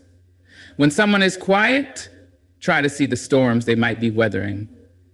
Don't let your first instinct be to judge, let it be to wonder. Because the moment you put down judgment, you pick up peace. The moment you let go of needing to be right, you make room to truly connect. And what a powerful thing it is to be a person who chooses love when it would be easier to choose distance. What a world we could build if we each tried to understand one more person each day. Let understanding be your first step, not your last resort. We live in a time where voices crowd every corner of the world. Everybody's speaking, everybody's shouting to be seen, to be heard, to be known. But in all that noise, something sacred gets lost. Silence. Not the silence of absence, but the silence that comes from presence. The kind that invites us to sit still, to lean in, to truly listen. Because to really see another person, to understand their heart, you must first quiet your own noise. We all carry a storm inside. Youth's thoughts swirling, opinions clashing, memories knocking for attention. And when we step into someone else's world, still caught in our own thunder, we can't hear them. We can't feel their rhythm if our own drums are pounding too loud. We can't see their pain if our eyes are glazed with assumptions. That's why the first act of understanding is to hush the voices inside that say, I already know, and instead ask, what haven't I seen? You can't pour new water into a cup that's already full. And many of us approach others with full cups, overflowing with judgment, with past experiences, with the need to be right. But understanding doesn't need you to be right. It needs you to be present. It needs you to step back from your certainty and say, tell me who you are. Not who I think you are, not who others told me you were, but who you are, in your own words, in your own way. And make no mistake, real listening is a radical act. It's more than hearing words, it's reading between the lines, it's catching the tremble in a voice, the pause between sentences, the sigh that slips out before a confession. It's honoring the fact that someone trusted you enough to speak their truth, no matter how messy or unfinished it might be. It's giving them space to unfold without interrupting with your version of their story. So many people are just waiting for someone to stop talking long enough to hear them, not to fix them, not to argue, just to see them, just to say, I hear you. I may not understand it all, but I want to try. That simple act, that's where healing begins. That's where walls come down, where bridges start being built. But it's hard. It's hard to quiet your noise in a world that teaches us to always have something to say. We're taught that silence is awkward, that listening is passive, but silence, real silence, is active. It's the space where understanding breathes. It's the pause that holds power. And when you allow that stillness, you begin to notice the beauty you've missed in your rush to respond. There are people walking this earth who have never known what it feels like to be heard. They've spoken in rooms where no one looked up, cried in corners where no one came close, and yet they carry on. You could be the first person to make them feel seen, not because you agreed with them, not because you solved their problems, but because you stopped long enough to listen. It takes humility to quiet your noise. It takes grace. And sometimes it takes a breaking something in you that says, maybe I don't have all the answers.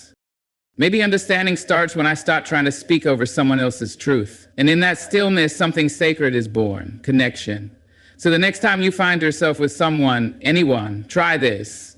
Be still, be curious, be soft. Let go of the need to compare, to correct, to comment. Let your silence be a gift, not an absence. And as they speak, remember, every word is a thread. If you listen with care, you just might weave a bond that wasn't there before. Sometimes to truly see another, you don't need to say anything at all. There's something deeply human in the way we all long to be understood, not just heard, not just tolerated, but truly felt in the soul of someone else. And the path to that kind of understanding begins with compassion. It's not a soft word, though it may sound gentle. It's not passive, it's powerful. Compassion is the doorway to connection, and understanding is the key that unlocks it. When you look at someone through the lens of compassion, something shifts. You stop asking, what's wrong with them? And you start asking, what happened to them? That question alone opens up an entire new world. Suddenly, the angry man in line isn't just rude. Maybe he's tired from carrying more than his share of heartbreak. The silent woman in the corner isn't just cold. Maybe she's been let down too many times to risk being open. When you lead with compassion, your heart leans in where your pride would usually pull away. Compassion doesn't excuse harm. It doesn't turn a blind eye to truth, but it does make space for context. It holds room for the whole story, even the parts left unsaid. And in a world that moves too fast to pause for nuance, that kind of stillness becomes revolutionary. It says, I don't have to know everything about you to honor what you're going through. It says, your pain doesn't have to look like mine for it to matter to me. We're often taught to armor up before we go out into the world, to protect ourselves with judgment, with certainty, with distance. But compassion calls us to disarm. It asks us to step closer instead of backing away. And sometimes that closeness is uncomfortable. Sometimes it hurts to feel what someone else is carrying. But that hurt, that willingness to feel, is what builds real connection. Because people don't remember your opinion. They remember how you made them feel. They remember if your presence brought warmth or chill. They remember if your eyes looked at them or through them. And the ones who stay in our hearts are the ones who met us with compassion in our hardest moments. The ones who didn't walk away when our rough edges showed. The ones who saw our flaws and still stood beside us. To understand someone, you have to choose to care, not just when it's convenient, not just when they're easy to love, but especially when they're hard to reach. Because often, the ones who seem the hardest to love are the ones who need it the most. And compassion helps you see that truth. It slows you down just enough to notice what others miss. And the beautiful thing is, when you start offering compassion outward, you begin to feel it within too. You start recognizing your own pain, your own scars, and you begin treating yourself with the same kindness you've been giving away. That's when healing starts to flow in both directions. Because compassion doesn't run dry. The more you give, the deeper it grows. There's no magic formula to it. It's found in the small things, in asking how someone's doing and meaning it, in choosing not to retaliate when you could, in staying present when someone falls apart. It's in the patience to listen, the humility to learn, and the courage to stay when others might walk away. So when you find yourself in the company of someone different, someone loud where you're quiet, someone broken where you feel whole, someone bitter where you feel kind, choose compassion. Not because it's easy, but because it's necessary. Because if we all waited to understand only the people who made it simple for us, the world would stay divided and cold. But if you can look into the eyes of another soul and say, I may not know your pain, but I won't ignore it, you begin to bridge the distance between strangers. Begin to build something stronger than opinion, something rooted in humanity. And that, right there, is the foundation of understanding. We pass people every day without a second thought. In the grocery store, on the bus, scrolling through a screen filled with faces, we see expressions, we hear voices, we notice habits, but rarely do we take the time to consider the story behind them. Every soul carries a story you haven't read yet. Don't skip the pages. That line might seem simple, but within it lies the deepest truth about understanding others. We are quick to summarize people. We give them a sentence, maybe two, and tuck them away in categories we've created in our minds. She's dramatic. He's cold. They're too quiet, too loud, too much, too different. And just like that, we close the book on them without ever reading the first chapter. But people aren't meant to be reduced to assumptions. They are novels written in invisible ink. And if you don't slow down, if you don't look closer, you'll miss the poetry living between their lines. Understanding others requires a willingness to pause the story you're writing about them and let them tell it in their own voice. It means resisting the urge to be the narrator of someone else's experience. It means asking what brought you here and really listening when they answer, because no one is the way they are by accident. We are all shaped, molded by moments, some tender, some cruel, some unforgettable. To truly know someone, you have to make space for all of it. Some folks wear their stories on the outside. You can see it in their walk, in the way they hold themselves, in the tremble of their laugh or the weight in their eyes. Others are harder to read. They've learned to hide the hurt, to wrap it in layers of strength or silence or sharpness.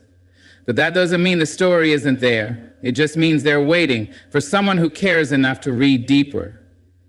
And the truth is, the more you understand someone's story, the harder it is to judge them. It's easy to write people off when you don't know what they've been through. But once you learn about the battles they've fought, the losses they've carried, the resilience they've had to find, your heart softens. Not out of pity, but out of recognition. Because maybe then you remember your own chapters, the ones nobody saw, the ones you had to survive alone. People are layered like old books. Some pages are torn, others stained with tears or laughter. Some chapters don't make sense, and some are so beautiful they take your breath away. But you won't know unless you open the cover and read. And reading takes time. It takes intention. It takes letting go of the need to skip to the end and instead honoring each page as it comes. We live in a world that values speed and surface.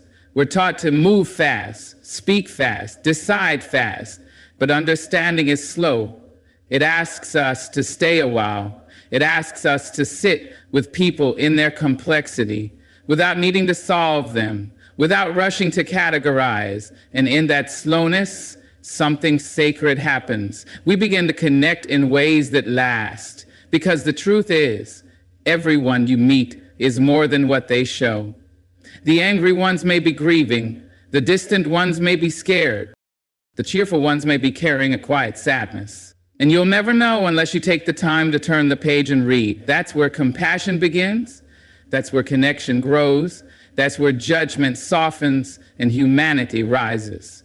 So don't skip the pages. Don't reduce a soul to a headline. Don't assume you know the plot because you saw one scene. Be the kind of person who reads carefully, who asks with sincerity, who listens without rushing. Because in doing so, you not only understand others, you honor them. And maybe that's the beginning of a more tender, more human world. The world is full of voices, loud, insistent, endless. People speak in paragraphs before they even breathe. Social feeds scroll by like rivers of noise, full of opinions, declarations, and judgments. But understanding doesn't happen in the volume of what's said. It lives in the quiet corners, in the pauses, in the places where most people aren't looking. The deeper you listen, the more human the world becomes. Listening isn't about waiting for your turn to talk. It's not about nodding while your mind races to form a reply. Real listening is presence. It's choosing to put your own thoughts on mute so you can fully hear someone. It's not just about what they're saying, it's about what they're trying to say. It's about the story behind the words, the emotion between the lines, the truth hiding in their silence. We're quick to speak, but slow to understand. And in that rush, we miss so much. We miss the tremble in a voice that says, "I'm scared but trying." We miss the hesitation in a sentence that says, "Please don't judge me for this." We miss the small, aching details that reveal a person's truth. And that's where understanding lives, not in the obvious, but in the vulnerable. Listening deeply is an act of love, not romantic love, not soft and sweet. It's the kind of love that says, "You matter enough for me to slow down." It's the kind of love that removes the armor and sits eye to eye, heart to heart. And not everyone receives that kind of listening in their life. Some folks have only ever been spoken over. Some have only ever been corrected, dismissed, ignored. And when someone finally listens, not to judge, not to fix, but to witness, it can be healing. You see, there's something sacred about being heard. When someone listens deeply, we start to believe that our voice carries weight, that our story deserves to be told, that we, in all our mess and magic, are worthy of being known. And in that space, where someone dares to listen instead of speak, dignity is restored. But listening that deep takes practice. It takes choosing patience over pride. It takes softening the heart even when you're tired, because sometimes the most important thing a person says won't come out polished or clear. Sometimes it's wrapped in sarcasm and deflection and pain, and if you're not really listening, you'll miss it. You'll respond to the surface and miss the soul. We forget how often people are performing, putting on a brave face, saying what they think others want to hear. But if you listen with care, you can hear the truth hiding behind the act. That's the kind of listening that changes lives. That's the kind of listening that opens the door to true understanding. It's also the kind of listening that changes you. Because when you hear someone's pain, their dreams, their doubt, their hope, you can't help but be moved. You start to see the world not just as your own reflection, but as a collection of stories all worth telling. You realize that everyone is carrying something heavy, something beautiful, something sacred. The more you listen, the less you assume. The more you listen, the more you learn that there is no such thing as a simple person. We are all deep wells, full of history and hope. And the world doesn't need more people talking over each other. It needs more people willing to sit in the quiet and really listen. So the next time someone speaks, don't just hear their words. Hear their heart. Hear the life behind the voice. Listen as if the world depends on it, because in many ways it does. The peace we long for, the unity we talk about, the compassion we crave, they all begin with listening. And when we listen deeply enough, we stop seeing people as problems to fix or strangers to avoid. We begin to see them as mirrors, as teachers, as fellow travelers on the same winding road. You don't have to agree with someone to understand them. That's a truth we don't hear enough. Somewhere along the way, we began to believe that understanding meant surrender, that to extend empathy was to compromise our own values. But the heart knows better. The heart knows you can hold your ground and still hold someone else's humanity. Disagreement doesn't have to mean disconnection. In fact, some of the deepest understanding comes not from sameness, but from the quiet decision to stay present in the face of difference.